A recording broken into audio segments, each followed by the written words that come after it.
저는 예루살렘 감람산에서 지금 아까 여기 이스라엘 멜기세덱 하우스라고 되어 있는데 이게 전의 이름이고요. 여태까지 사용했던 이름이고 저희가 이제 한 3년 전부터 새 한반도 센터, 그러니까 약자로 NCOK라고 해서 이제 그 이름을 이제 바꾸면서 또 이름을 바꾼 이유도 뭐 나중에 한번 또 이제 말씀드리겠습니다만 좀 몇 개 교회들이 함께 이제 연대를 하기 시작하면서 저희가 이제까지 사용해 오던 이름을 내려놓고 이제 함께 연합해서 하나님의 나라를 세워가는 그 일들 앞에 24시간 예배하고 기도하는 그런 기도의 집으로 이제 우리가 지금은 있죠. 그래서 NCOK 새 한반도 센터 인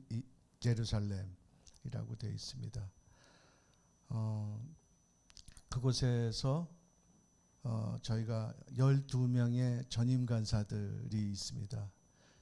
그리고 지금 현재까지 13년째 이제 그 감람산에서 그 기도의 집을 지금 저희들이 섬기고 있죠. 잠깐 좀 이게 있죠. 잠깐 그래서 저희가 예루살렘에서 무슨 일을 하는지 소개를 좀 하도록 하겠습니다. 여기 나와 있네요. 여러분 여기가 지금 이렇게 보시면은 그 예루살렘에 가시면은 황금돔이 이렇게 있고 예루살렘 성전이 있지 않습니까? 그러니까 여기가 거기가 이제 바로 자리가 이렇게 되는 겁니다. 여기가 이제 예루살렘 성전 자리가 되는 거예요. 황금돔이 있고 그럼 그 앞에서 정면으로 보면은 저렇게 우리가 볼 때는 그냥 뭐 동산같이 보이지만 근데 저기를 이스라엘에서는 산이라고 얘기합니다. 830 정도 되는 이제 산인데 성경에 나오는 감람산이라고 하죠. 그래서 감람산이 이렇게 세 개로 나눠져 있는데 왼쪽에는 감람산이라고 부르지 않고 전망산이라고 부릅니다.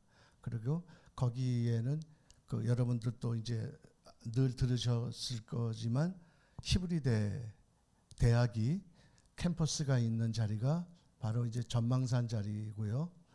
그리고 이제 중가운데 여기가 감람산이라고 부릅니다. 여기를 그리고 이쪽은 감람산 줄기가 세 봉우리인데 맨 오른쪽은 멸망산이라고도 부릅니다. 그러니까 솔로몬 왕 때 그 모압에 있는 금오수 신전을 그쪽에다 갖다 놓고 그 몰렉 제사를 드렸던 이제 그런 장소죠. 있으면 안 되는 그런 일들이 이 예루살렘 이 성 바깥이 여기는 성 바깥인데 성 바깥에서 어린아이들을 불태워서 그렇게 이제 그 몰렉 신에게 제사하는 그런 일들이 솔로몬 왕 때 있었어요. 그 멸망산이라고 이제 부릅니다. 그래서 이렇게 세 봉우리가 있는 산을 이제 감람산이라고 하고요. 성경에서 얘기하는 감람산은 이 중간 지금 우리 센터가 정 가운데 이렇게 이제 있죠. 저기 4층짜리 이제 건물로 이렇게 있습니다. 어디가 여기가. 네. 보시면 이제 여기 이렇게 길이 있는데 이 길이 예수님께서 그 2000년 전에 나귀 타고 이제 내려오셔서 그래서 예루살렘 성 안으로 들어가시게 되는 바로 그 길이 바로 지금 이 길입니다. 그러니까 이 길로 이렇게 해서 우리 센터가 이렇게 해가지고 이렇게 해서 우리 센터 바로 앞으로 지나갑니다. 이제 그 길이 조금 있다가 또 한번 보실 거예요. 그러면 저 지금 있는 그림이 이렇게 보나? 이건 안 보이네. 어이구 주여.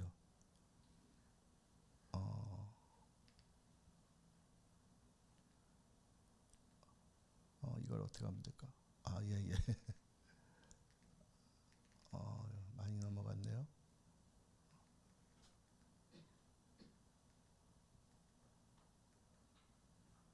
네. 지금 그 길 옆에 있는 쪽이 4층짜리 건물이 저희 NCOK 그 센터고요. 기도회지. 그리고 맨 위에가 좀 이렇게 그냥 뭐 철골로 이렇게 세워져 있지만 저희가 전면 그 3면이 다 전면 유리로 돼 가지고 예루살렘 전체를 다 조망합니다. 그래서 그곳에서 저희들이 이제 그 기도하도록 그렇게 이제 그 전망대 같은 이제 구실을 하고 있죠.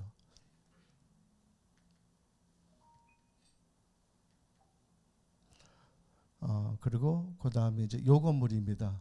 이제 요 건물이고 여기는 이제 주차장도 있고 여기가 이제 1층은 제루살렘 아이라고 하는 감람산의 유일한 카페예요. 이제 카페 자리고 그러니까 저희가 지금 현재 이전까지는 4층만 쓰고 있다가 지금 이제 2, 3, 4층을 저희들이 이제 좀 다 이렇게 사용을 합니다. 네.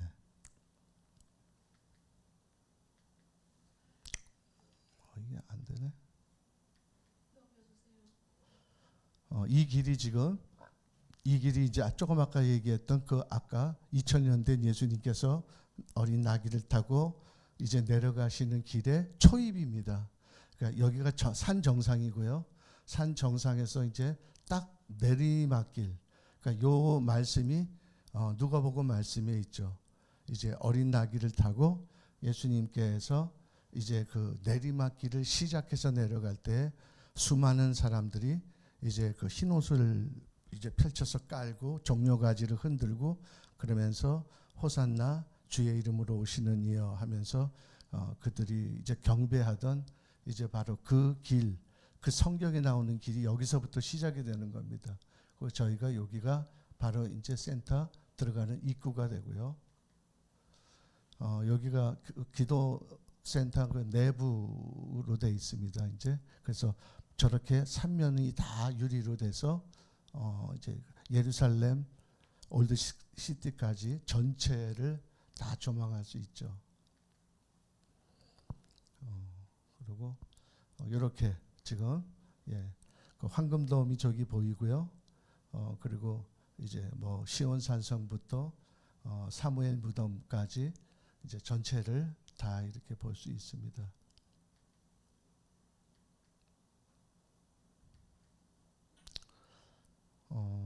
저희 센터에서 이제 조금 줌으로 당겨서 찍은 사진이에요. 그래서 저녁에 지금 이렇게 노을이 들 때, 그 선셋 때 찍었던 사진이고요. 네. 그리고 이제 저희 2층, 3층에는 이렇게 게스트룸을 만들어 가지고 이제 많은 기도하시는 분들이 오시게 되면 이제 이곳에서 이렇게 묵으시면서 좀 기도하실 수 있도록 저희들이 지금 작년까지는 없었었고요. 올해 이게 만들어지게 됐습니다. 그래서 현재 이제 거진 그 마무리 공사 좀 중에 있어요. 아직은 저희가 뭐 오픈은 아니지만 곧 이번 한 8월 달 정도에는 이제 오픈이 될 것 같습니다.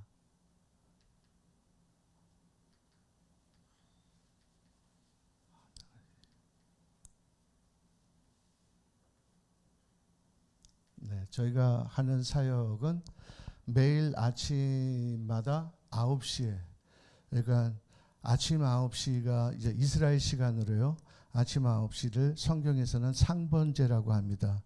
그래서 이 상번제의 예배를 지금 저희가 13년째 되고 있는데 13년 동안 매일 아침에 모든 간사들이 다 함께 그리고 또 저희하고 함께하는 그런 뭐 이제 예배자들이 있죠. 또 다른 데서 오시는 분들, 워치하시는 분들 이런 분들하고 매일 아침 9시에 이제 저희들과 이렇게 예배합니다. 또 뭐 빌리 프로젝트라고 해서 우리가 지금까지 그 2층, 3층의 게스트하우스를 우리가 지금 사용하게 됐지만 그 전에 그 가자 사람들이 전쟁이 났을 때입니다.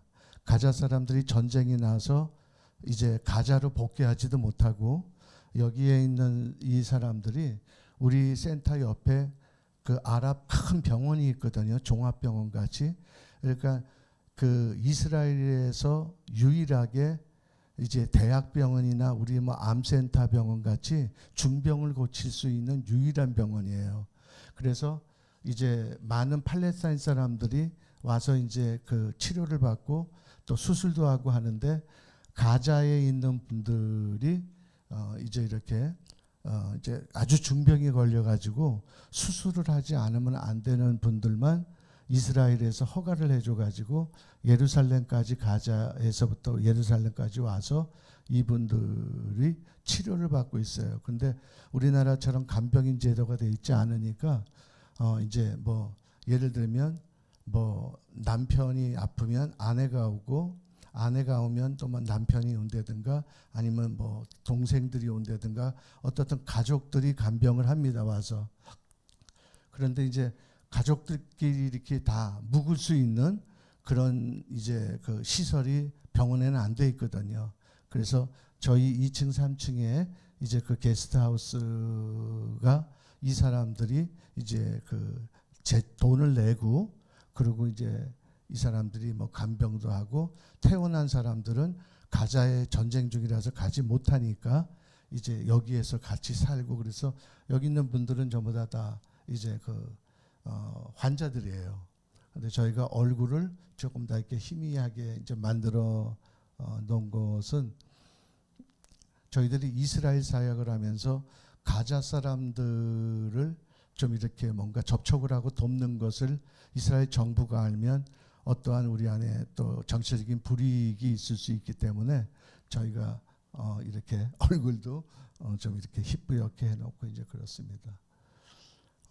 이분들한테 우리가 뭐 하루에 하루에 이제 한 번씩 저희가 식사를 제공했었어요. 3년 동안. 그것은 우리가 기도의 집 사역을 하면서 이런 구제 사역을 우리가 할 수 있는 사람들이 아니었는데 이 사람들이 전쟁이 나면서부터 굶기 시작하니까 그러니까 가자 지역에서 송금도 안 되고 그리고 이 사람들을 돌볼 수 있는 어떠한 그런 것들이 안 되니까 이 사람들이 그냥 고립이 되고 만 거예요. 그리고 뭐 계속 그 전쟁이 시작됐을 때부터 굶기 시작했었습니다. 그래서 우리가 4층까지 오르내리가면서 이 가자 사람들의 상황을 보고 저희가 이제 결정을 했죠. 하루에 한 끼라도 우리가 이 사람들에게 식사를 제공하겠다. 이스라엘이 여태까지 있으면서 전쟁을 할 때 한 달 이상을 끈 적이 없었거든요. 그러니까 이 전쟁도 한 달이 갈 줄 알았던 겁니다. 저희들은.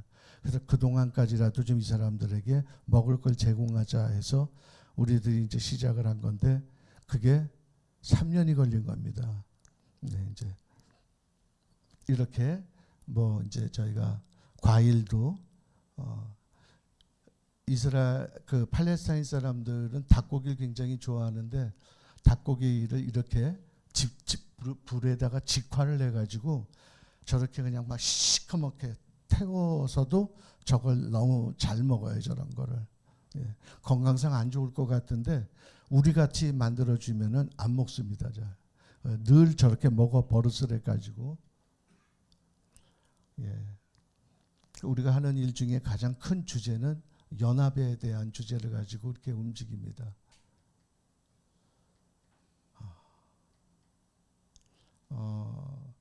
저희가 이제 들어가서 이스라엘에 한인 선교사님들이 한 200명 정도가 계신데 선교사님들도 계시고 주재원들도 있고 뭐 코트라에서 나오신 분들도 있고 또 유학 히브리대나 아니면 바릴란대 같은데 유학으로 온 젊은 청년들도 있고요.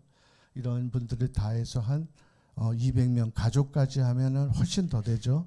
그랬는데 저희가 그 이스라엘에 들어와서까지 한인들이 모여서 한 번도 연합 예배를 해본 적이 없었어요. 그러니까 서로 이렇게 막 등을 지고 분열이 돼 있고 그런 상황들을 보면서 저희들이 계속 이걸 가지고 기도하고 이제 그 선교사님들을 계속 좀 이렇게 만나서 교제하고 케어해 나가다가 드디어 3년 전부터 3년 전 오순절 날 연합 예배를 시작했어요.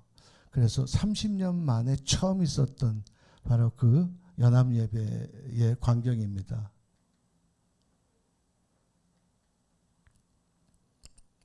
네. 그리고 이제 또 주빌리 연합 기도 모임이라 그래서 이제 한국의 통일을 위해, 복음적 통일을 위해서, 북한을 위해서 저 이제 선교사님들이 이렇게 그 모여서 기도하는 연합 기도 모임이 이제 저희 센터에서 이렇게 있고요. 이제 이스라엘에는 또 하나님만 믿는 유대인들이 거진다죠.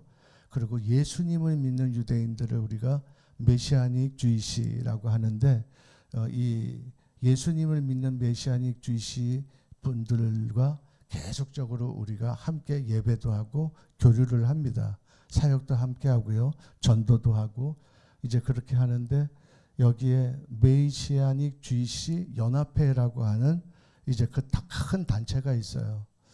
이 단체하고 저희가 이제 같이 이제 MOU를 해서 이제 매번 예배도 같이 하고 또 사역을 같이 합니다. 이제 가운데 있는 분이 아브라함 베노드 목사님이라고 하는 메시아닉 유대인 연합회 회장님이고, 옆에 있는 분이 사모님, 그리고 저하고 아내하고 같이 이렇게 뭐 찍은 사진을 한번 올려놨습니다.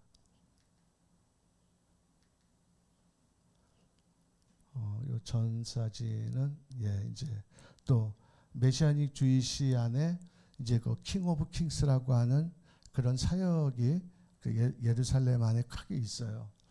거기에 이제 체드 홀랜드 목사라고 하는 분하고 저희가 또 이제 관계를 가지고 우리의 모든 비자를 이 단체를 통해서 이제 받고 있죠.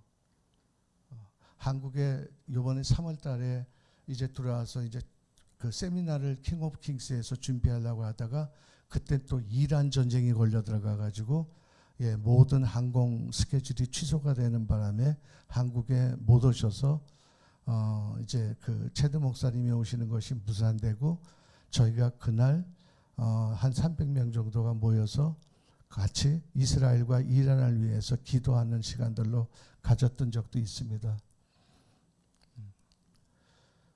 이제 그 뭐 킹킹의 이제 그 주일 예배 모습이고요. 네. 뭐 어떻든 그 외에 뭐 다른 여타 뭐 전도하는 것부터 있지만 그런 사항들은 약간의 보완들을 요하는 것이기 때문에 저희들이 사진 같은 것들을 이제 하지 않고 이제 예배하는 일과 그리고 저희들이 전도하는 일, 그리고 유대인들에게 또 전도하고 팔레스타인 사람들에게 또 전도하고 하는 이제 그런 일들을 지금 계속 현재 하고 있습니다. 오늘의 이제 뭐 제목이고요. 예. 저기 그 뒤에 있는 자매님이 제가 이렇게 손짓을 하면 좀 하나씩 좀 눌러서 넘겨주시겠어요? 이게 제대로 안 돼가지고 지금. 예. 오늘 여러분들하고 좀 나누는 내용을 좀 같이 좀 하나님 말씀 보면서 하겠습니다. 목사님 시간을 말씀드린 대로 어떻게 좀 하면 되겠을까요? 예. 네. 오늘 이제 사무엘하 15장 30절하고 또 15장 32절 이제 그 말씀 두 군데를 봤었어요. 근데 지금 그 말씀을 본 이유는 저희가 감람산에서 사역을 하고 있으니까 우리의 사역이 이런 걸 하고 있다라는 것을 얘기를 하는 것보다 어떻든 왜 우리가 감람산 사역을 하는가, 이거는 우리의 개인적인 어떤 사역의 문제가 아니라고 생각이 들어요. 그러니까 우리는 한국 교회에 또 한국 교회로부터 보내진 또 하나의 이제 그 사역자들이라고 생각을 하거든요. 그러니까 저희들은 다니면서 한국 교회에 보낸 바 된 사람들이라고 얘기를 하죠. 그래서 저희들이 하는 모든 사역이 사실은 한국 교회 어떠한 그런 상징성이 되는 사역들을 저희들은 그렇게 그런 자부심을 가지고 이제 하고 있어요. 그래서 이제 그런 것을 가지고 좀 여러분들과 오늘 얘기를 나누고자 하는 겁니다. 32절 말씀에는 이런 말씀이 나와요. 다윗이 하나님을 경배하는 마루턱에 이를 때 아렉 사람 후세가 옷을 찢고 흙을 머리에 덮어쓰고 다윗을 맞으러 온지라. 그랬고 30절에서도 이제 또 이제 비슷한 말씀과 함께 이제 나오는데 이 말씀 두 가지 말씀을 여러분들과 같이 나누는 이유는 성경에 감람산이라고 하는 지명이 제일 처음에 나옵니다. 이제 제일 처음 나오는 게 사무엘하 15장 30절과 32절에 감람산이 나오는 거예요. 이제 그러니까 이 감람산에 어떤 부르심이 나오는 거죠. 감람산이라고 하는 것에 대한 하나님께서 이 감람산을 어떻게 지금 말씀하시고 있는가? 스가랴서에서는 예수님께서 이제 다시 오시는 그런 장소로도 감람산을 이제 쓰고 있죠. 이제 그렇지만 어떻든 감람산이라고 하는 이 대목을 이제 이 두 가지 말씀으로 볼 수 있는데 30절에서는 감람산이라고 되어 있고요. 그리고 32절은 여기를 감람산이라고 하지 않고 하나님을 경배하는 마루턱이라고 얘기를 하고 있어요. 여기에 좀 감람산의 비밀이 숨겨져 있다라고 저는 생각을 합니다. 그러니까 마루턱이라고 말하는 이 뜻은 어떤 산 기슭이나 중간 산의 중간 지점을 얘기하는 것이 아니라 산 꼭대기, 산 정상을 얘기할 때 산 꼭대기의 평평한 지역을 마루턱이라고 국어사전에 나와 있죠. 그래서 근데 이곳을 감람산이라고도 하지만 하나님을 경배하는 마루턱이라고 쓰고 있다는 겁니다. 근데 이 하나님을 경배하는 마루턱이라고 되어 있는 이 단어가 이제 그 본문 성경을 보면 히브리어 원문에는 뭐라고 나와 있냐면 로시라고 나와 있어요. 그러니까 로시라고 하는 것은 우리 지금의 이제 인체로 얘기하면 머리를 얘기하는 겁니다. 머리. 그러니까 머리 아니면 이제 여기도 나왔죠. 시작, 첫째, 선봉, 어떠한 정신 이런 거를 얘기를 할 때 로시라고 하는 뜻을 써요. 그러니까 다시 얘기하면 예루살렘의 머리예요. 감람산은 예루살렘의 이제 어떠한 첫째 길목이 되는 것이고 선봉, 예루살렘의 어떤 선봉의 역할을 하는 이제 그런 장소고 이제 예루살렘의 시작점이 된다. 그래서 다윗 시대부터 예수님께서 계시던 시대 때까지도 예루살렘으로 들어가려면 다른 곳으로 들어갈 수 있는 길이 없었습니다. 예루살렘은 삼면이 다 절벽에 있고 그리고 거기에는 그 길을 만들어 놓지 않았는데 이 동쪽 저희가 있는 바로 감람산을 통해서 예루살렘으로 들어갈 수 있는 곳을 이제 그곳에만 이제 그 길이 있었어요. 그래서 아까 얘기했던 예수님이 나귀 타고 내려오신 길이라든가 그때는 포장이 되어 있지 않았지만 어떻든 간에 저 길밖에 없었습니다. 그러니까 다시 얘기하면 예루살렘의 관문이 되는 지역이 이제 감람산이 이제 되는 거겠죠. 넘겨주실래요? 네. 여기에 보면 조금 아까 그 32절에 우리가 다윗이 감람산 지금 정상으로 막 가다가 거기서 하나님을 경배하는 마루턱에 이를 때에 그 아렉 사람 후세를 만나는 장면이 나왔었죠. 조금 아까. 그러니까 여러분 후세라고 하는 사람도 좀 기억해 두시기 바랍니다. 근데 31절은 여기에서 어떤 사람이 다윗에게 알리되 압살롬과 함께 모반한 자들 가운데 아히도멜이 있나이다 하니 다윗이 이르되 여호와여 원하옵건대 아히도벨의 모략을 어리석게 하옵소서 하니라. 그렇게 돼 있어요. 그러니까 여러분 지금의 이 상황은 어떠한 상황을 얘기하고 있냐면 뭔가 좀 이렇게 아름답고 뭔가 좀 이렇게 우리에게 힘을 주는 그런 속에서의 감람산이 나오는 게 아니라 성경 맨 처음에 나오는 이 감람산은 어떠한 지금의 상황을 가지고 얘기하면 다윗이 이제 왕이 됐어요. 예루살렘 왕이 돼서 7개의 나라도 다 통일했어요. 정말 이스라엘은 전 세계에 전무후무한 그런 대역사를 만드는 일들 가운데 있었어요. 그리고 이제 다윗이 이제 노년이 됐습니다. 이제 노년이 된 시기에 어느 날 자기 아들 압살롬이 지금 여러분도 뭐 대략 아실 거예요. 압살롬이 구테타를 일으켰어요. 그리고 아버지를 죽이고 자기가 왕이 되려고 지금 이제 이 압살롬의 군대들이 예루살렘으로 지금 막 진격해서 들어오고 있는 거예요. 근데 이 모든 일들의 전략을 누가 지금 주도하고 있었냐 하면 바로 아히도멜이라고 하는 사람이었어요. 근데 이 아히도멜은 여태까지 다윗 밑에 있었던 책사입니다. 다윗의 전략가였어요. 근데 이 사람이 변심을 한 겁니다. 그리고 압살롬에 가서 붙은 거예요. 그리고 압살롬을 일으켜서 그래서 다윗을 왕자에서 쫓겨나게 하는 것이 아니라 쫓겨나는 것뿐만이 아니라 다윗을 이제 이 세상에서 죽여버리려고 하는 이제 그런 모든 전략적 음모를 가지고 지금 일이 벌어진 겁니다. 근데 지금 이 상황에서 성경 15장 사무엘하 15장에서는 뭐를 어떻게 얘기가 되고 있냐 하면 여러분 지금 다윗이 경겁 중에 아들이 반역을 일으켰다는 소리를 들었어요. 그리고 군대가 지금 거진 예루살렘까지 다 들어왔대요. 그러니까 이 소식을 듣고 지금 다윗이 피신하는 장면이 15장에서 나오는 겁니다.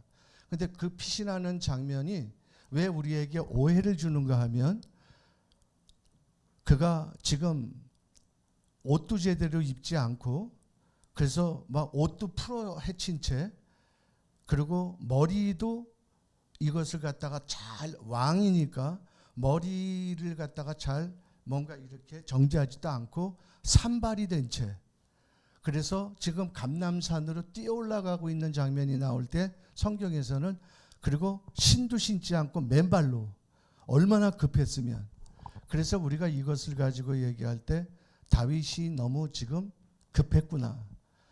지금 죽기 일보 직전이구나. 그러니까 암살당할 만한 상황 가운데서 지금 어떤 도망자의 신세가 되어 있는 거예요. 그래서 막 불이 나게 죽지 않으려고 지금 피신하는 그런 장면을 성경에서 쓰고 있다라고 모두 그렇게 해석을 하죠. 그런데 정말 이 말씀을 보는 그리고 이 말씀을 이제 연구하는 메시아닉 주의시들이나 유대인들은 전혀 그 상황이 정반대 상황으로 얘기를 해요. 근데 저는 그것이 너무 맞다는 마음이 들었습니다. 저도 이전에는 그렇게 생각했어요. 다윗이 지금 도망가는 거예요. 막 머리를 풀어헤친 채 옷도 제대로 입지 못하고 맨발을 하고 지금 막 뛰어가고 있는 겁니다. 감람산 정상으로. 왜냐하면 그 길밖에는 없으니까. 글로 해서 이제는 뭐 베들레헴 쪽으로 해가지고서 이제 요단강으로 해서 모압으로 피신할 이제 그런 계획을 세우고 가고 있다라고 얘기했죠. 근데 오늘 성경을 보니까 하나님을 경배하는 마루턱이 감람산 정상에 있어요. 그곳 자리가 지금 어디냐면 예수님 승천했던 장소예요. 예수님 이미 감람산에서 승천하셨잖아요. 예수님 승천 장소가 지금 있는 하나님을 경배하는 마루턱이에요. 그런데 그 마루턱을 향해서 지금 막 뛰어가고 있어요. 근데 이건 여러분 피신하는 거라고 우리는 생각했어요. 도망가고 있는 거라고 생각했습니다. 그런데 다윗은 지금 이 상황에서 하나님 경배하는 마루턱까지 지금 뛰어 올라가서 하나님 앞에 나아가 엎드리는 겁니다. 이거 완전히 상황을 뒤바꾸어서 우리가 생각을 하는 거죠. 지금 걸음아 날 살려라. 내 목숨부터 구하자. 우리는 모두 다 그런 식으로 생각을 하는데 그것이 아니라 그냥 맨발로 뛰어가면서도 그는 하나님의 경배의 마루터까지 가서 하나님 앞에 경배해야 되는 거예요. 지금 목숨이 총각에 달린 상황 가운데서 정말 이제는 뭐 더 이상 다윗이라는 이름이 존재할 수 없는 그런 절박한 상황 가운데서 다윗은 하나님 앞에 지금 나가 엎드리기 위해서 달리고 있었다는 얘기입니다. 근데 거기에서 이제 후세라고 하는 사람을 만나요. 여러분, 후세를 왜 저쪽 벳바게 쪽에서 만나도 될 텐데, 아니면 더 멀리 있는 데서 만나도 되는데, 아니면 베다니 쪽에서라도 뛰어가다가 만날 수 있는 거잖아요. 여러분, 그런 위급한 상황 가운데서 하나님 앞에 경배할 수 있을까요, 정말? 지금 내 아들이 내 왕위를 빼앗는 것 정도가 아니라 나를 지금 죽이려고 군대들이 지금 몰려오고 있는데 거기에서 하나님 앞에 뛰어가서 경배를 한다? 여러분, 그 목숨을 누가 보장하겠어요? 정말 우리가 보통 생각할 때 있을 수 없는 일이죠. 그런데 이 노년의 다윗 왕은 이런 일이 어떻게 보면 우리가 그냥 얘기하면 어떻게 보면 일반화되어 있는 상황인 것 같아요. 그 시편에 다 그게 나와 있죠. 어떻든 하나님 앞에 경배할 때 그렇게 아마 했을 겁니다. 거기 나가서 하나님, 내 아들이 나를 죽이려고 지금 쫓아오고 있습니다. 그러나 하나님, 내가 기억할 건데 내가 그 빈들을, 내가 광야를 이제 매일 도망 다니면서 사울이 나를 쫓아올 때도 나는 사울을 그 십광야에서 한 번, 아둘람 굴에서 한 번, 두 번씩이나 사울과 조우하는 일이 있었습니다. 한 번은 사울이 자고 있을 때 내가 그 진영 가운데까지 들어가게 됐고, 한 번은 내가 있는 굴 속으로 사울이 똥 누러 들어왔다가 그래서 내 바로 코앞에서 등을 보이고 있었던 적도 있었습니다. 근데 내가 그에게 내 지금의 부하는, 나랑 함께 있는 부하는 하늘이 준 기회입니다. 하나님이 허락하셨습니다. 이런 기회는 다시 없습니다. 저 사울의 등에 칼을 꼽으십시오. 지금 내가 들고 있는 창을 드릴 테니까 그냥 그 창으로 한 번만 그냥 내리치시면 이 모든 이제까지 도망자 상황은 끝입니다. 그리고 우리에게는 이제 불행 끝 행복 시작이 될 것입니다. 내가 이제까지 왕을 쫓아다녔는데 나도 좀 행복하게 살아야 될 거 아니겠습니까? 이제 내가 언제까지 왕과 함께, 내가 다윗 당신과 함께 언제까지 내가 이렇게 나도 도망자 신세를 면치 못하면 되겠습니까? 이제 우리 좀 허리 좀 펴고 어깨 좀 이렇게 당당하게 이제는 모든 사람들 앞에 그렇게 드러내놓고 좀 삽시다. 제발. 여러분, 정말 그런 기회가 두 번씩이나 성경에 왔는데 성경을 더 보면 그런 기회가 몇 번이 더 있었다고 그래요. 그런데 그때마다 다윗은 사울을 절대 죽이지 않았죠. 그러니까 지금 얘기를 그렇게 했을 것 같아요. 사울 왕을 내가 몇 번씩 만나서 죽일 수 있는 기회 가운데서도 죽이지 않은 이유는 하나님, 이 모든 결정은 하나님에게 있는 것입니다. 그를 세우셨던 분도 하나님이시고 그를 패하시는 분도 하나님이십니다. 하나님, 내가 사울같이 되지 않기 원합니다. 나는 사울 같은 사람이 되지 않기 위해서 하나님, 이 시간, 그 시간 가운데서도 나는 내 칼을 거둡니다. 내 창을, 내 복수의 창을 내 감정대로, 내 분노대로 지금 내가 하고 싶은 어떠한 그런 그 이유는 너무 아주 타당해요. 누가 들어도 그거는 그렇게 찔러 죽였다고 그래도 누구 하나 뭐라 그럴 사람이 없는 정말 하늘이 주신 기회 같아요.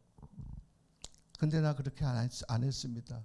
이 모든 것은 세우시고 패하시는 분은 하나님이시기 때문입니다. 그래서 지금의 저를 세우신 분도 하나님이시고, 그리고 저를 패하시는 분도 하나님이십니다. 앞으로 압살롬이 왕이 되는 것은, 이것은 바로 아이도메를 통해서 하나님으로부터 온 것이 아니기 때문에, 그래서 이 모든 결정권이 하나님에게 있음을 다시 한번 찬양합니다. 그리고 나는 주님 앞에 이 시간에 당신의 자비하심 가운데, 당신의 선하심과 신실하심 가운데 내가 그 주님 앞에 당신의 얼굴을 구합니다. 여러분, 그 상황에서 정말 그렇게 기도할 수 있을까요? 제가 다윗을 보면 진짜 좀 이렇게 뭐 정신이 나간 사람 같아요.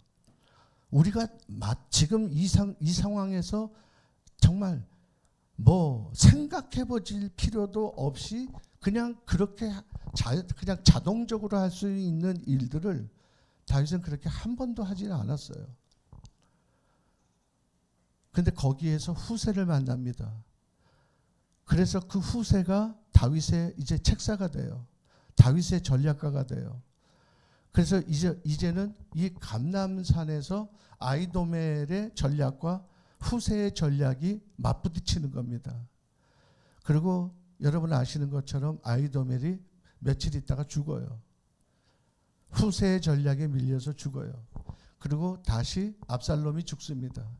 그리고 다윗은 다시 왕으로 다시 세워지고요. 이런 상황 가운데서 여러분 감람산이 나오는 겁니다. 이것을 저는 감람산의 부르심이에요. 이것을 우리 한국교회의 부르심이라고 얘기해요. 어떤 상황과 환경 가운데서도 이제는 우리가 하나님 앞에 나아가 엎드려 한 모든 결정권, 모든 주권이 당신에게 있다는 것들을 선포하고, 그리고 주님 앞에 나아가서 하나님 당신의 이제는 그 통치가 오늘 오히려 이곳 가운데서 온 열방 가운데 풀어지도록 내가 이 일에 손을 듭니다. 바로 그 장소가 감람산이었어요.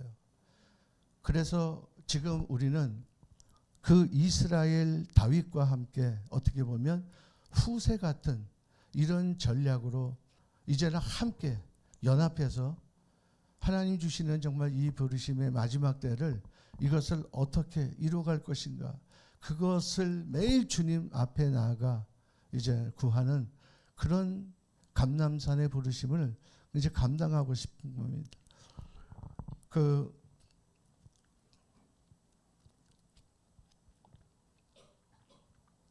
아까 제가 7개의 나라를 통일했다 그랬어요. 여러분, 아이도멜이 7개의 나라를 통일하는데 일조한 사람입니다. 아니면 앞장섰던 사람인지 몰라요. 근데 모든 사람들은 7개의 나라를 통일한 것에 대한 공로에 그것에 점수를 줘요. 근데 하나님은 그렇지 않았어요. 7개의 나라를 통일한 것도 물론 하나님이시고 아이도멜을 사용하셨지만, 그러나 하나님의 더 관심은 뭐에 집중이 되어 있냐면 그 나라를 지키는 거예요. 이제 아이도멜은 딱 거기까지예요. 7개의 나라를 통일한 것까지 거기서 끝나는 겁니다. 그러니까 여러분 생각을 해보세요. 자기가 미는 압살롬이 왕이 됐다면, 그러면 근데 아이도멜이 누군 줄 아세요? 아이도멜이 바로 밧세바의 할아버지예요. 그럼 여러분, 솔로몬이 누구에게서 났어요? 밧세바를 통해서 나왔어요. 그러면 자기의 어떻든 증손자가 되는 겁니다. 솔로몬이. 그런데 자기의 증손자가 이 이스라엘의 왕이 돼야지 되는데, 이 증조 할아버지가 압살롬이 왕이 되면은 솔로몬은 어떻게 돼요? 솔로몬은 그냥 그 자리에서 다 없어지는 거예요. 그거 살려두지 않죠. 그 왕의 어떠한 그 핏줄을 가지고 있는 자들은 다 죽이거든요. 전부 다. 그러니까 솔로몬은 살아날 수가 없는 거예요. 근데 그거를 증조 할아버지가 앞장서서 그걸 했다라고 한번 생각해 보세요. 그 사람이 정말 하나님의 책사는 아닌 거예요. 어떠한 일에 있어서 굉장히 뛰어난 지략가일 수는 있었지만 한치 앞을 볼 수 없는, 여러분, 그런 자기는 압살롬을 통해서 자기의 영화를 그냥 조금 더 유지하고 싶은 마음밖에 없었던 사람입니다. 물론 바세바가 할아버지였기 때문에 우리아를 죽인 사건에 대해서 그는 다윗에게 어떤 앙심을 품고 있었던 것만은 사실일 거라고 생각해요. 그러나 여러분, 그런 복수심 하나 때문에 자기의 증손자까지 죽게 만들어버리는 압살롬을 왕으로 세우는 일들 앞에 이 1등 공신이 되었었던 바로 이 일은, 이것은 정말 우리의 다음 세대들을, 우리의 청년 세대들을 이제 정말 주님 앞에서 준비시키고 일어나는 일에 이제 더 이상 우리가 그런 사람이 되면 안 되잖아요. 후세 같은 전략가들이 나와야 되는 겁니다. 여러분, 후세는 한 번 나왔다가 그 다음에 후세 이름은 없어요. 그럼 후세는 죽었는가? 저는 그렇게 생각하지 않습니다. 이 후세의 전략이 다윗을 통해서 계속적으로 이 용사들을, 다음 세대들을 계속 일으켜 나가는 일들을 성경에서는 보여주고 있는 겁니다. 그러면 여러분, 하나님은 이제 우리에게 우리가 이런 질문을 할 수 있어요. 하나님이 다윗을 뭐 때문에 저렇게, 하나님은 다윗을 무슨 다윗이 이뻐서, 어떻게 하는 다윗이 이뻐서 다윗을 선택했는가? 다윗은 하나님 앞에 뭐를 그렇게 인정받아서, 그래서 그는 진정한 왕으로 하나님 그를 세우셨는가? 여러분, 이것을 우리가 좀 생각해 볼 필요가 있죠. 예, 다음 거 한번 좀 넘겨주시겠어요? 예, 다음 거. 예, 요 다음 거. 예, 요것도 다음 것도 이제 다 조금 아까 제가 얘기한 내용 안에 들어가 있었던 거예요. 하나님이 왜 다윗을 선택하셨는가? 오늘 이게 중요한 겁니다. 여기 보면 시편 78편 70절에서 71절이에요. 또 그의 종 다윗을 택하시되 양의 우리에서 취하시며 저 양을 지키는 중에서 그를 이끌어내사 그의 백성인 야곱 그의 소유인 이스라엘을 기르게 하셨더니, 여러분, 여기에 시편 78편에선 뭐라고 쓰고 있냐면 하나님이 다윗을 택한 이유를 쓰고 있어요. 근데 그것은 다윗이, 여러분 그냥 아는 것처럼 다윗이 골리앗을 쓰러뜨리는 용맹성을 가지고 있는 그런 사람이기 때문에, 아, 저놈 괜찮구나, 저놈 한번 내가 잘 키워가지고 그래서 왕으로 좀 써먹어야겠다, 하나님 그러지 않으셨어요. 여러분, 조금 아까도 나왔지만 7개의 나라를 통일했을 때, 야, 쟤 진짜 내가 왕으로 세우길 잘했어, 쟤를 통해서 이제는 뭔가 내 뜻을 좀 이루어야겠다, 하나님 그러시지 않았어요. 여러분, 다윗이 그 수금을 켜면서 사울에게 들린 악신을 쫓아내는 바로 그 일을 할 때, 야, 쟤 한번 내가 이제 쟤 정말 괜찮네, 어떻게 쟤가 그렇게 내 편에 서서 이제 그 악한 것들을 다 그렇게 몰아내는 그런 일들에 그 수금을 가지고 하나님을 찬양할 때마다 어떻게 저런 찬양을 할 수 있을까? 그래서 하나님이 다윗을 택하지 않았어요. 다윗을 언제 택했는가? 여기에서는 다윗이 빈들에서 양을 칠 때. 여러분, 이때가 언제인 줄 아세요? 다윗이, 그러니까 사무엘이 찾아와서 다윗에게 8형제가 있는데 그 다윗 위의 형까지 7명의 형들을 다 왕이 될 사람인지를 체크해 보다가 여기는 없다. 그 또 아들이 없냐?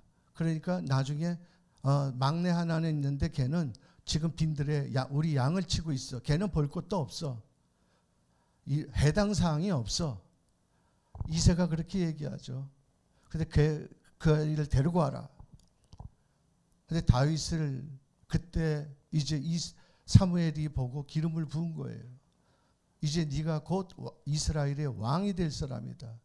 근데 그 후로 그 기름 부음을 받자부터 이제 다윗의 인생은 엄청난 정말 재앙이 몰려오기 시작하죠.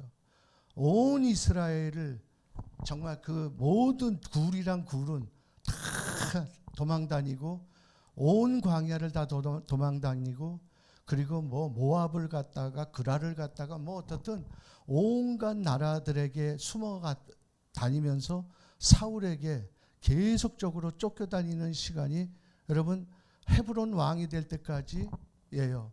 그 기간이 언제인 줄 얼마 된 줄 아세요? 그러니까 다윗이 이때가 몇 살이냐? 성경에 있는 나이대로 우리가 이제 그것을 역산을 하면 15살 내지 16살이에요. 그때 사무엘이 다윗에게 기름을 부은 겁니다. 우리 나이로 이제 우리 그 나이로 해서 얘기하면 중학교 2학년, 중학교 3학년 나이 때예요. 여러분 다윗이 그 중2, 중3 때 그때 하나님의 기름 부으심을 받고 나서부터 정말 너무나 그 무서운 시간들을 매일매일 죽음 앞에서 자기의 목숨을 이제 하나님 앞에 의지하는 그런 훈련을 이 소년이 그리고 이 15년 동안 이 청년이 그것을 주님 앞에서 받다 갑니다. 이제 이거는 바로 네가 빈들에 있을 때 네가 그 빈들에서 양을 칠 때 나는 너를 그때 이스라엘 왕으로 삼기로 결정했어. 네가 양을 지키는 걸 보면서 하나님은 그것을 결정했다라고 말씀하세요.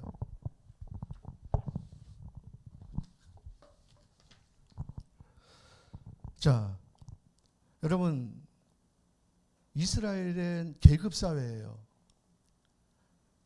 그러니까 이스라엘이 계급사회라고 얘기하는 것은 다윗은 목동이었습니다. 15살 이전부터도. 그리고 그때도 목동이에요. 하나님은 그거를 보고 택하셨대요. 근데 그 당시에 이스라엘의 그 사회적인 어떠한 기준은 여러분 목동을 최하의 직업으로 얘기를 합니다. 그래서 계급사회 안에서 뭐가 지금 이 얘기가 나오는 거냐면 이게 예수님 시대 때까지 계속돼요.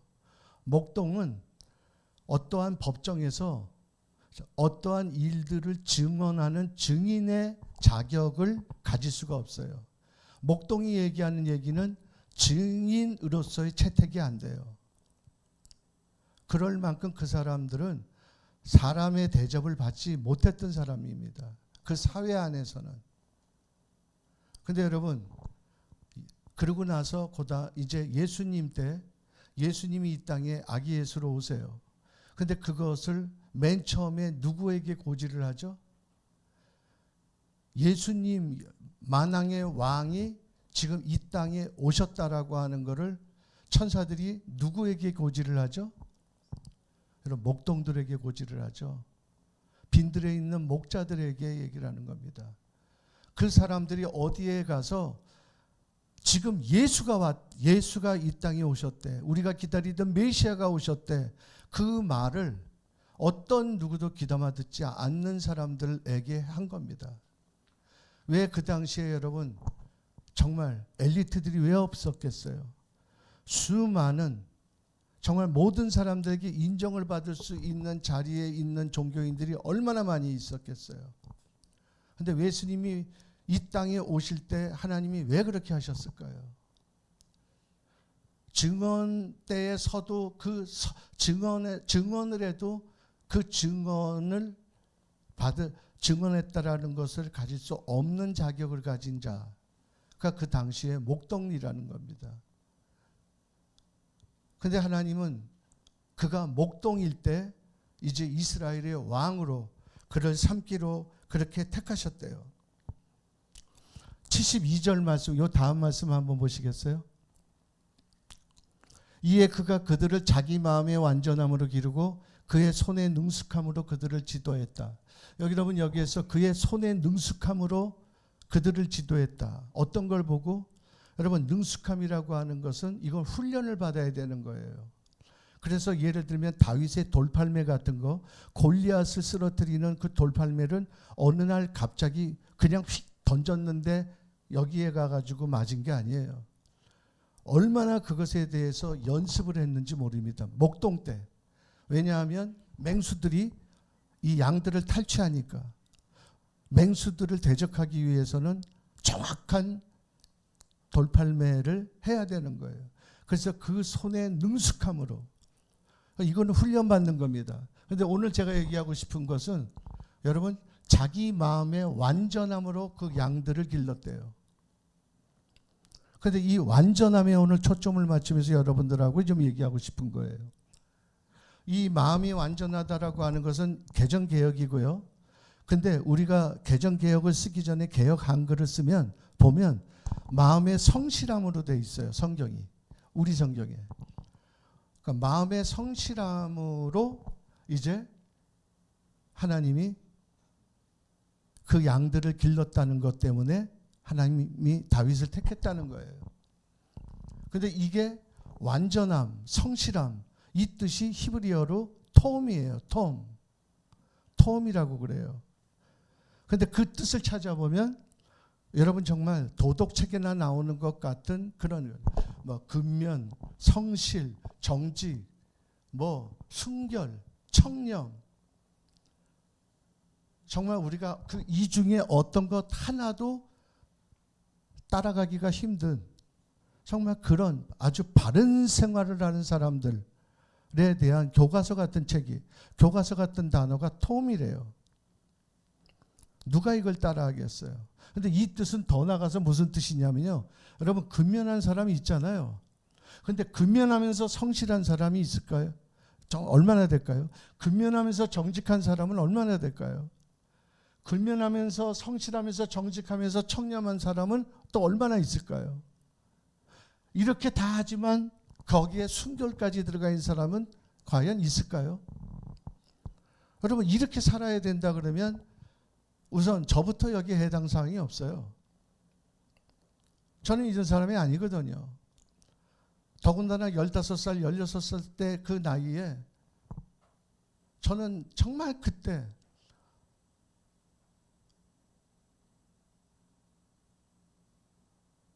막 많이 싸우고 다녔고요. 그냥 그게 저는 너무너무 저를 드러낼 수 있는 유일한, 어떻든 뭐 그 얘기를 지금 하려는 건 아니니까. 그런데 여러분 이게요, 교과서적인 이런 단어가 이렇게 써 있으니까 누구도 그거를 머리로는 아는데 그거를 우리가 삶으로 살려면 아이고 저거는 나는 못해 다 그러겠죠. 근데 이것을 유대인들에게 물어보면요, 유대인들이 톰이라고 하는 단어를 너희는 어느 때다 써? 이렇게 물어보면 그들이 대답하는 대답이, 어떤 사람이 골방에 있을 때나 많은 사람들 앞에 나가 있을 때나 똑같은 거예요. 변하지 않는 거. 그러니까 처음이나 나중이나 다른 게 아니에요. 그러니까 이 뜻이, 이 톰이라고 하는 뜻이, 이것이 성경 안에, 톰은 이건 명사고요. 이 톰의 동사는 뭐냐고 하면은 타밈이에요. 타밈이라는 이 히브리어는 여러분 들어보신지 모르겠지만 타밈은 여호수아와 갈렙을 가리켜서 성경에서 할 때 그들은 내 앞에서 완전한 자다. 그때 타밈을 썼어요. 하나님 앞에서 온전하게 하나님 주신 그 믿음을 가지고 그들이 뭐 성실하고 근면하고 정직하고 청렴하고 순결하고 이런 것이 아니라 하나님 앞에서 말씀하시는 그 믿음을 가지고 그것을 관철하기 위해서 달려갔던 그 자들을 얘기할 때 그걸 가리켜서 그들은 내 앞에서 완전했다. 탐임이에요. 사람들이 많을 때 아니면 자기가 골방에서 혼자 있을 때, 여러분 골방에서 혼자 있을 때 어떻게 해요? 아무도 없는 데서 옷다 탁 풀어 헤치고, 예. 그리고 뭐 내 마음대로 좀 이렇게 편하게. 그리고 말도 어떻게 해요? 행동은 어떻게 해요? 나 혼자 있을 때. 근데 사람들 많은 데 가면 또 어떻게 해요, 우리가? 다르죠? 행동이 달라집니다. 말투가 달라져요. 근데 이게 같은 거예요. 그래서 여러분 성경에 이스라엘의 제사장들이 입는 옷이 있죠. 제사장들의 옷에 우림과 둠빔이라는 게 있어요. 의의 흉배, 여기 흉배 가슴에 붙이는 12지파의 돌들이 나와 있어요. 그 돌들 안에 우림과 둠빔이라는 걸 둔데 이게 톰이 바로 둠빔. 그러니까 우림 하면 이거는 오르래, 오르, 빛이에요. 둠빔은 톰이에요. 완전. 그래서 빛과 진리, 이게 완전한 거는 말씀이거든요.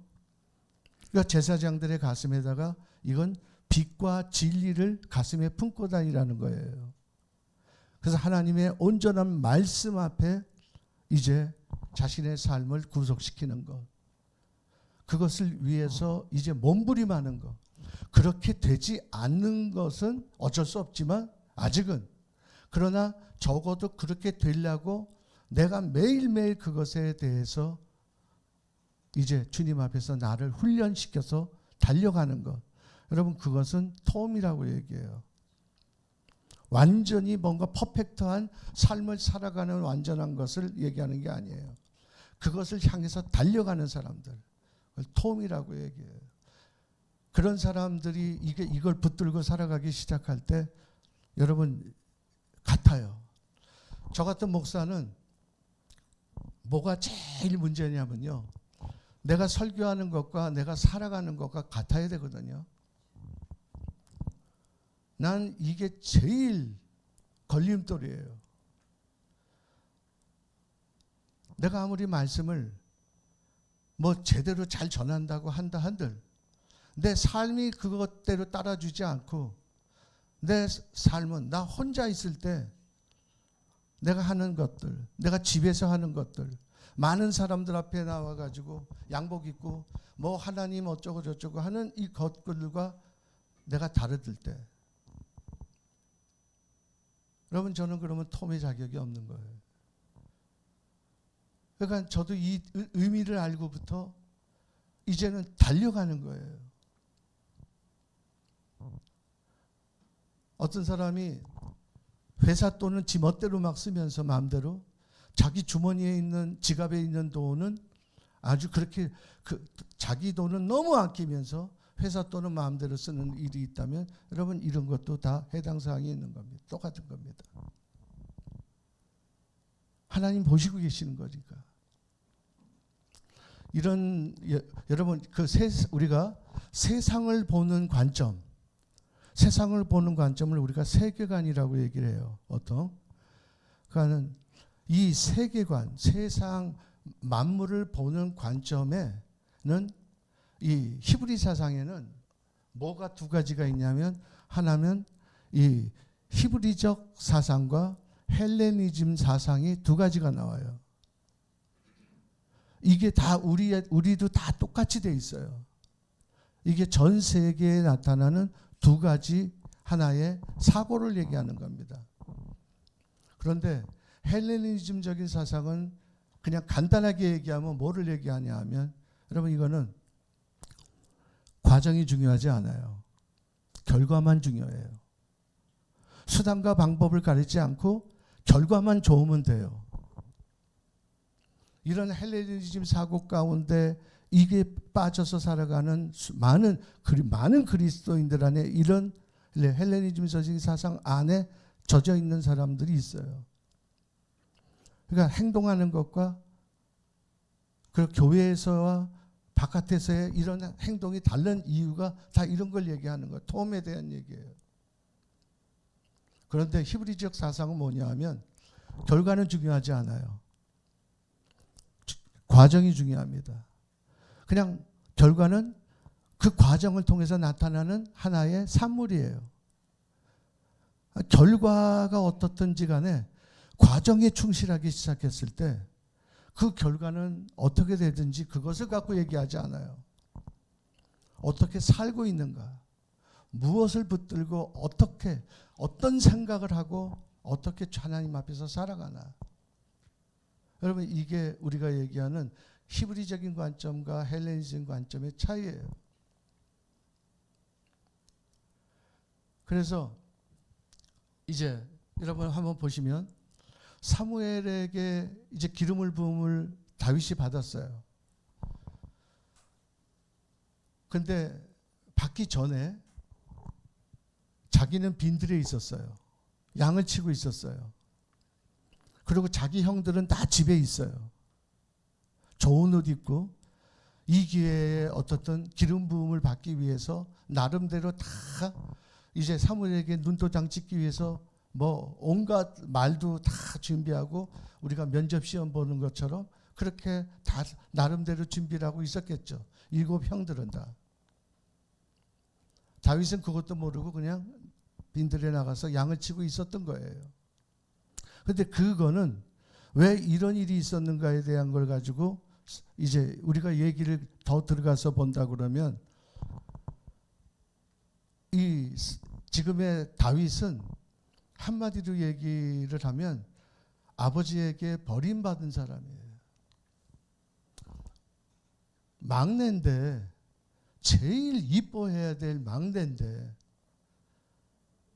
그러니까 성경에 보면은 자기의 출생에 대해서 그리고 자기의 어떠한 그 어머니가 모태로 있을 때 내가 죄악 중에서 출생한 대목들에 대한 것들과 이런 것들을 볼 때는, 그래서 이 메시아닉주의시들은 다윗을 가르쳐 뭐라고 얘기하냐면 그 배다른 아들이라고 얘기해요. 어떻든 간에 형제들 중에 끼지 못했어요. 15살, 16살짜리입니다. 여러분, 그러면 아버지에게 인정받지 못해요. 빈들에서 그가 매일 그 일을, 양을 칠 때 얼마나 친구가 그립겠어요. 얼마나 부모 사랑이 그립겠어요. 얼마나 그가 사람들, 가족들에게 인정받는 것에 목말라 있겠냐고요. 그런데 그는 버림받았어요. 그건 상처예요, 그냥. 누구에게도 인정받지 못했기 때문에 그 자리에 부르지도 않았어요. 우리로 말하면 비행 청소년은 이런 사람들을 가리켜서 비행 청소년 자격을 갖고 있는 겁니다. 비행 청소년의 모든 자격을 다 가지고 있는 거예요. 지금 다윗은요, 사실은. 그러면 이 다윗이 얼마나 부정적인 사람이었었겠냐고요. 얼마나 이 소년이 살아가면서 막 아무데나 분노를 표출하고 반항적이고 얼마나 그런 상처 가운데서 살아갔겠냐고요. 고아의 영을 가진 거나 다름이 없죠. 부모가 자기들 인정하지 않는데. 그러면 다윗이 목동으로 있을 때 하나님이 그를 선택하셨대요, 왕으로. 근데 여러분, 이런 지금의 비행 청소년 내지는 그 분노를 어디다가 표출하지 못하는 그런 삶을 살고 있는 다윗이었다라고 한다면, 다윗이 제일 싫어하는 것이 뭐겠어요? 제일 싫어하는 게 저는 양이라고 생각해요. 아버지의 양을 자기가 지금 왜 돌봐요? 형들의 양들을 자기가 왜 돌봐요? 양이 제일 미웠을 거예요. 모든 화풀이를 양한테 했을 겁니다. 양이 조금만 말 안 들으면 양한테, 저도 목장을 했기 때문에 말 안 듣는 젖소들이 있거든요. 얼마나 얄밉고 그냥 막 그거 볼 때마다 그냥 한 대씩 패버리고 싶은지 몰라요. 그냥. 그런데 화풀이를 거기다가 정말 하고 싶었을 거니까. 그런데 다윗은 그러지 않았잖아요. 뭘 봤어요? 여러분, 하나님이 지금 이렇게 그 말은 다시 이제 얘기하면 하나님이 다음에 왕을 뽑으려고 이세 집에 와서 이제 다 봤어요. 7 형제를. 네, 아니에요. 그러니까 도시에서 서울대학교 출신들을 본 거예요. 카이스트 출신들을 본 겁니다. 삼성연구소의 직원들을 본 거예요. 근데 거기에 왕이 없어요. 그래서 이제는 빈들로 나갔어요. 하나님이. 빈들에 나가가지고서 아이고 내가 찾는 이 왕 이놈은 어디에 있을까 이러고 보는데 저쪽에서 노랫소리가 들려요. 이렇게 귀를 기울이면서 가까이 가서 보니까 어떤 조그만 소년이 바위에 걸터 앉아가지고서 수금을 가지고 여호와는 나의 목자시니 내게 부족함이 없으리로다. 여러분, 이런 찬송을 하고 있는 거예요 지금.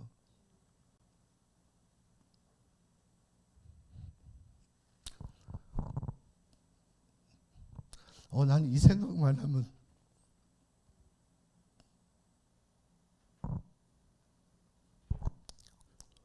하나님이 그냥 매료가 되기 시작했어요. 여러분, 그 빈들에서 다윗이 그 아름다운 노래를 불러요. 시편을 보면 아시잖아요. 그 노래를 어디서 그가 연습했을까요? 빈들에서 했어요. 여러분, 다윗이 시인이에요. 정말 놀라운 시를 써요. 그걸 읊어요. 그걸 어디서 연습했을까요? 그런 재능이 어디서 나왔을까요? 빈들에서예요. 다윗이 수금과 비파를 타요. 여러분, 그 악기를 어디서 다루는 것을 연습했을까요? 양들이 있는 빈들에서예요. 지금 주님의 귀에 그냥 다윗의 찬송이, 이런 찬송을 주님이 들어본 적이 없어요. 그냥 주님의 마음이 폭 빠졌어요. 그런데 그 순간 주님이 어디다가 눈을 딱 돌리니까 저쪽에서 지금 늑대 무리들이 나타났어요. 그래가지고 살금살금 양들이 있는 데로 가고 있어요. 근데 다윗은 계속 하나님을 너무나 아름다운 소리로 찬양해요. 주님이 지금 깜짝 놀랐어요. 눈이 커지셨어요. 그리고 이 늑대 중에 이제 몇 놈이 와서 어린 양 하나를 갖다가 이제 목을 물고 뛰기 시작해요. 그럴 때 다윗이 그걸 봤어요. 그래서 그가 한 손에는 막대기를 들고 한 손에는 지팡이를 들고 같이 뛰기 시작하는 거예요, 갑자기. 그리고 달려가서, 그리고 그 막대기, 여러분, 막대기와 지팡이가 이게 시편 23편에도 나오는데 그게 나를 안위하리로다라고 되어 있어요. 그 막대기와 지팡이는 양치는 목동한테는 무기 같지만 사실은 성경에 나오는 게 그게 뭐냐 그러면 주님의 날개, 양 날개. 여러분, 그게 하나님의 성품이에요. 이따가도 우리가 조금 이따가 하나만 더 할 건데 거기 보면 하나님의 인자와 진리가 진리로 나에게 보내주셔서 내가 그 하나님을 찬송하게 해달라고 하는 게 나와요. 그 빈들에서. 인자와 진리가 하나님의 성품이에요. 막대기와 지팡이가 하나님의 성품이에요. 사실은요. 이게 하나님의 날개예요. 하나님의 임재예요. 이게. 그런데 이것을 가지고 여러분, 그러면 그냥 막대기를 잘 던져서 지팡이를 잘 던져서 그 양 빼앗겼던 양을 지금 찾아갖고 오는 걸까요? 아니죠. 목숨을 걸었기 때문에요. 여러분, 그 성경에는 자기가 사자나 곰이 달려든대요. 그때 자기는 골리앗에게 그걸 얘기하는 거예요. 내가 사자나 양들을 그 쫓아가서 내 양을 다시 찾아올 때 그 수염을 잡고 그 수염을 뽑아버렸대요. 전부 다. 그래서 여러분 그 느헤미야서에도 나오고 에스라서에도 나오지만 말 안 듣는 이스라엘 사람들을 에스라와 느헤미야가 화가 나가지고 그 사람들을 이제 뭔가 징계하기 시작할 때 어떻게 하냐면 사람들 많은 데서 수염을 뽑아버려요. 그 대목이 나와요. 수치를 주는 겁니다. 뭐 수염을 뽑아서 죽지는 않지만 자기 먹이를 찾아오는 거예요. 그냥. 아니 그 자기의 양을 찾아오는 거예요. 이렇게 하나님을 찬양하던 그가 갑자기 목숨을 내던지고 가서 그 양을 찾아오는 거예요. 그 양이 만약에 여러분 자기 형들 중에 엘리압이라고 하는 첫째 형이 제일 다윗을 못 살게 굴었어요. 엘리압의 양이 만약에 물려갔다면 저 같으면 할렐루야 할 것 같아요. 그냥 가서 형한테 한 대 맞고 말지 뭐. 그러면서 속으로는 야 정말 잘 물어갔다. 야 형 요거사 한번 너 진짜 당해봐라. 막 그랬을 것 같아요. 그랬는데 그걸 자기 목숨을 구하고 가서 찾아오는 거예요. 이걸 봤다는 거예요. 이걸. 하나님, 야 저놈 봐라. 야 어떻게 저런 놈이 다 있냐. 처음 본 거예요. 찬양만 받는 것이, 찬양만 하는 걸 받은 게 아니라 여러분 정말 그 야생에 길들여져 있는, 그래서 여러분 우리가 하나님을 찬양하는 임재는 이거는 그냥 음악성만 갖고 하는 게 아니잖아요. 야성을 가지고 하는 거예요. 지성과 야성이 이것이 다 함께 우리 안에서 이게 막 지금 으르렁거리면서 드러나는 겁니다. 이게 주님을 앞에서는 어린 양같이, 원수 앞에서는 사자같이.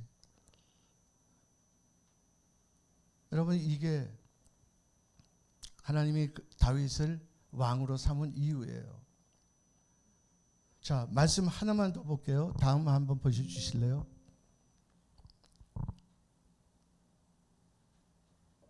다음 말씀.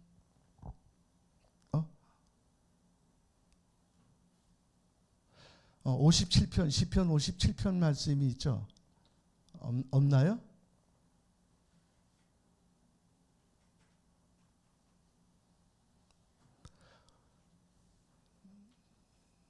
시편 57편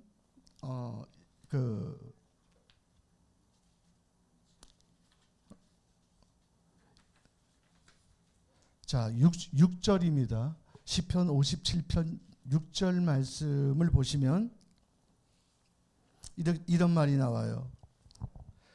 그들이 내 걸음을 막으려고 그물을 준비했사오니.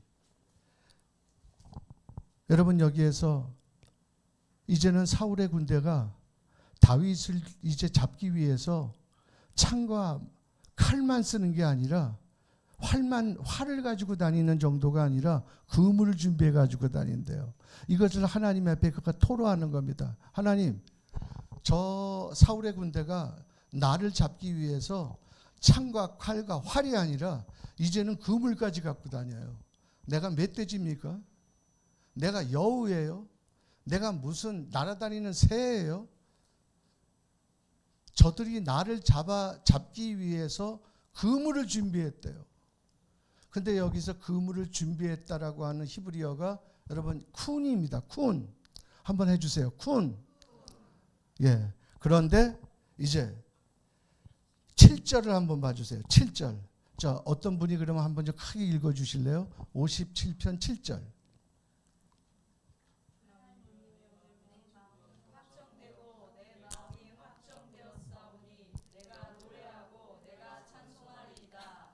여러분 여기서 내 마음이 확정됐다 그랬을 때의 히브리어가 뭐냐면 쿤이에요.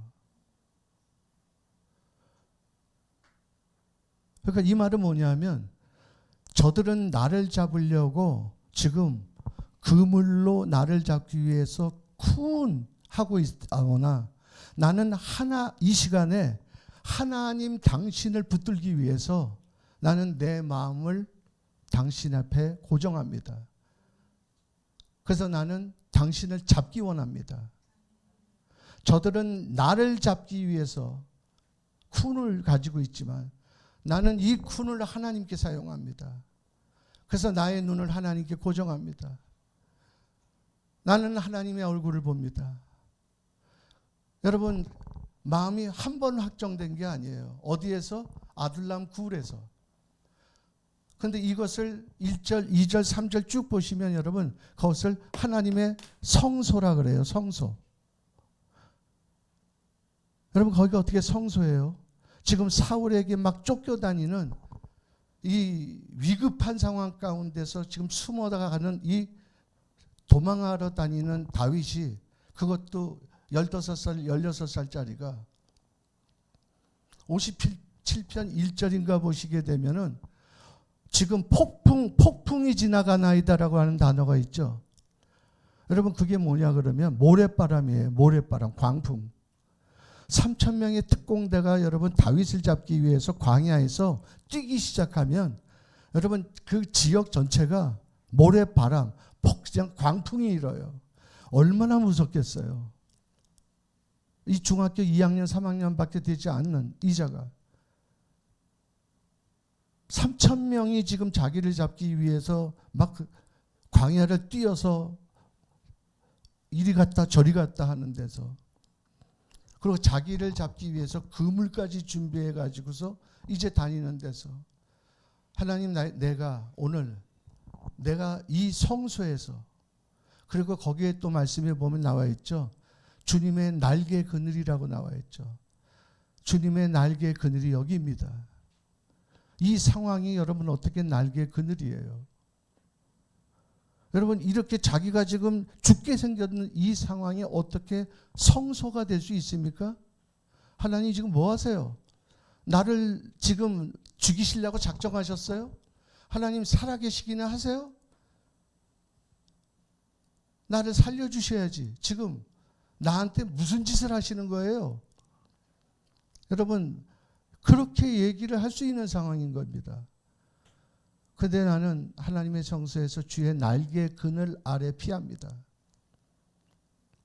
당신의 그 인자와 이제는 그 진리의 성품 앞에 내가 나아갑니다. 그리고 내 마음을 확정하고 다시 또 확정합니다. 나는 주님을 잡기를 원하고 또 잡기를 원합니다. 이 시간에. 여러분 이렇게 그가 하나님 앞에 이제 자신의 삶을 드릴 수 있는 이유가 무엇이겠어요?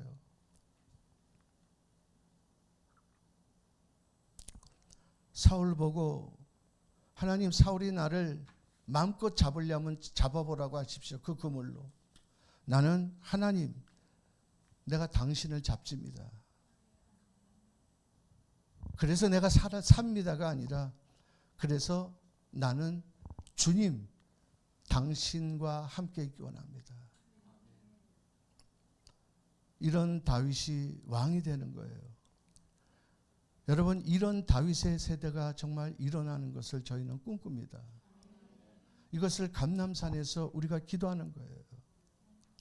이런 청년의 세대들과 이런 이제는 15살, 16살짜리 이런 이제는 하나님의 세대들이 진정한 이 부흥의 세대로 나타날 수 있도록 기도하겠습니다. 하나님 아버지